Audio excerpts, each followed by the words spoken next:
I'm James King with Modern Roofing over here at Mr. Khera's house. I'm going to be performing a repair attempt on his roof. Before I get to the repair attempt, I just wanted to address two things. So one, the adjuster on this claim, I saw that you said that the roof was 12 years old. Even if the roof is 12 years old, I would say that's pretty much irrelevant. I mean, you can see the condition of these shingles. It's kind of hard to see on camera with this color and everything. I'll kind of do like a close-up. So this is what like the average shingle looks like on this roof. It's basically like 50% granulars on each shingle. This is about 11 or 12 pitch. I was walking on this roof, I'm slipping everywhere, even wearing cougar paws and using appropriate safety equipment. I mean, you can just see the condition. It's just in terrible condition. So even if the roof is 12 years old, that's irrelevant. The roof is still in pretty bad condition. That could be due to a number of factors. And the second thing is, I heard that you say that there was an engineer that came out and confirmed the repairability of the roof. So I talked to the insured before I got up on the roof, and he said he has no recollection of an engineer coming out here and confirming the repairability. And the second thing today, I didn't see any BT or any ATR performed on this roof by the engineer.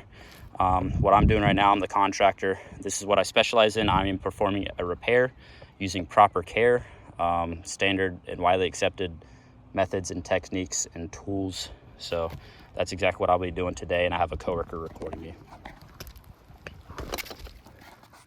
So I just want to repeat it one more time. When performing this repair, I'm going to be using proper care. When I say proper care, I'm going to be using the least amount of force possible in every part of this repair attempt. And I'm also going to be using standard industry and widely accepted tools, techniques, and methods to repair this shingle.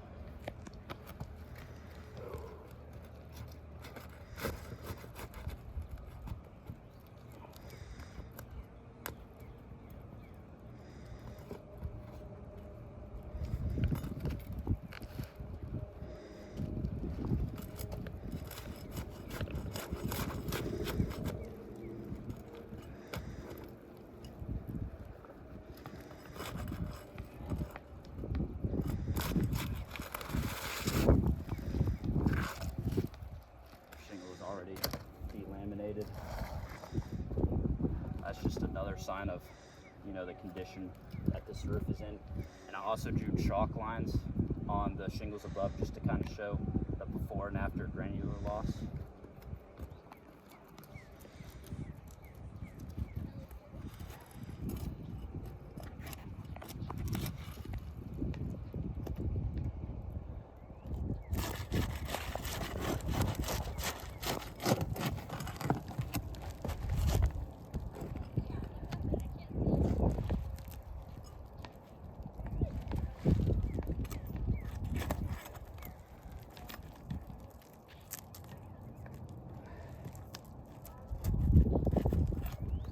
Tear just occurred in the shingle.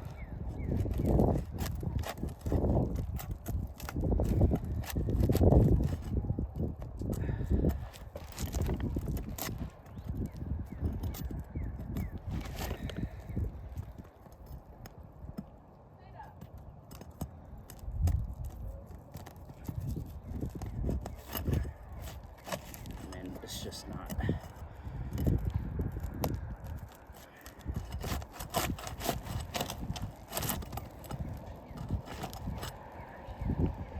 Shingles are unsealed. I'm going to start taking the nails out. When I take these nails out, I'm going to be lifting these shingles up the least amount possible so I can prevent stuff like creasing.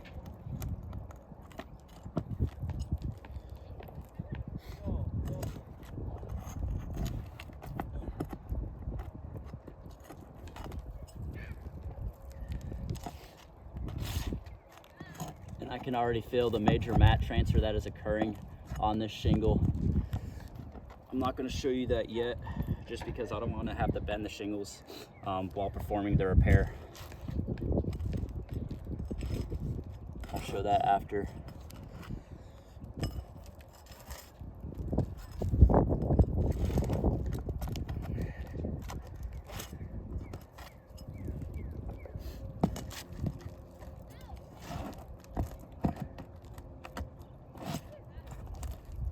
mean, the mat transfer, mat transfer is just so bad on the shingle. These shingles will never be able to properly seal back down at all, ever again.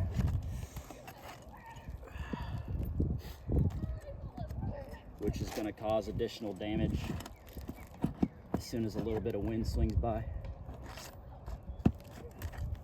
Oh, dude.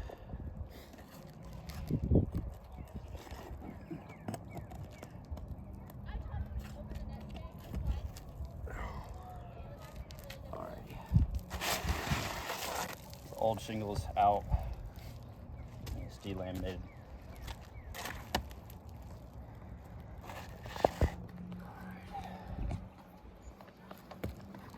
Keep recording, I got it.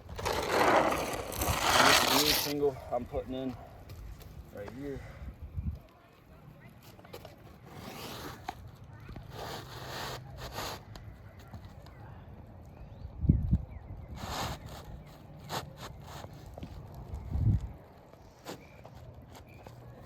And in addition to, the major tearing and the major mat transfer, the granular loss is just terrible as well.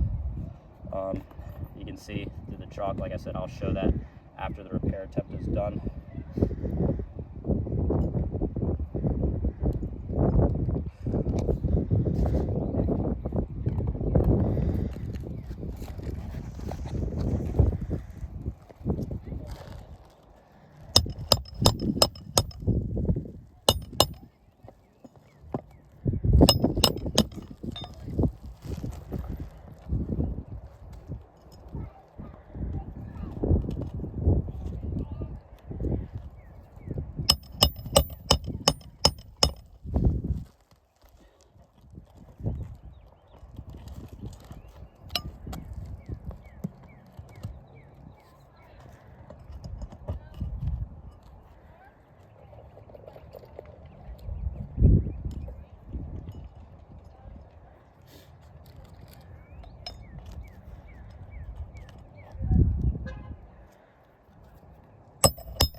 Alrighty, so the repair has been completed. So I'll take the camera. Once again, I'm going to stress I'm the contractor. This is what I do. I'm the professional in this aspect in repairing and the installation of the roof.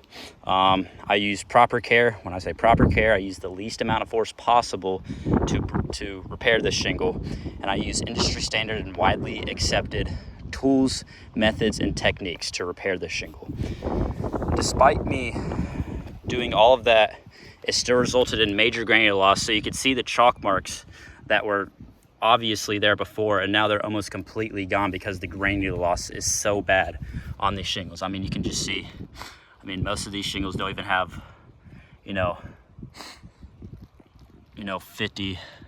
granulars on them.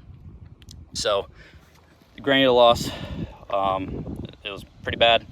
So, and then also the tearing that occurred. I mean, this is a pretty big tear right here, unavoidable tear right there. See another tear happened right here in the shingle. It's kind of hard to see on camera. Tear right there. Another minor tear right there. But the mat transfer as well, I mean, it's just, yeah. I mean, this shingle will never be able to seal back down properly because the mat transfer is so bad on these shingles. So I kind of like to, when I say mat transfer, kind of the way I explain it is kind of like having a piece of duct tape and there's dirt all over that piece of duct tape. So if you try to use that piece of duct tape again, duct tape is not going to be able to be used again. And that's exactly what's happening on these shingles. So these shingles will never be able to seal back down again. It's about 85, 90 degrees outside today. Usually shingles will seal back down within a couple minutes. These shingles are not, they're all unsealed. And they're gonna stay like this. So the next time a little bit of wind comes through, it's gonna get under these shingles, pick them up, and create even more wind damage. So, and that's not even talking about the major granular loss and the tearing that occurred. So when performing a proper repair on Mr. Khera's roof, unavoidable damage, collateral damage will be caused, and this roof is not possible this roof cannot be brought back to pre-loss conditions using the current scope of repairs that has been given.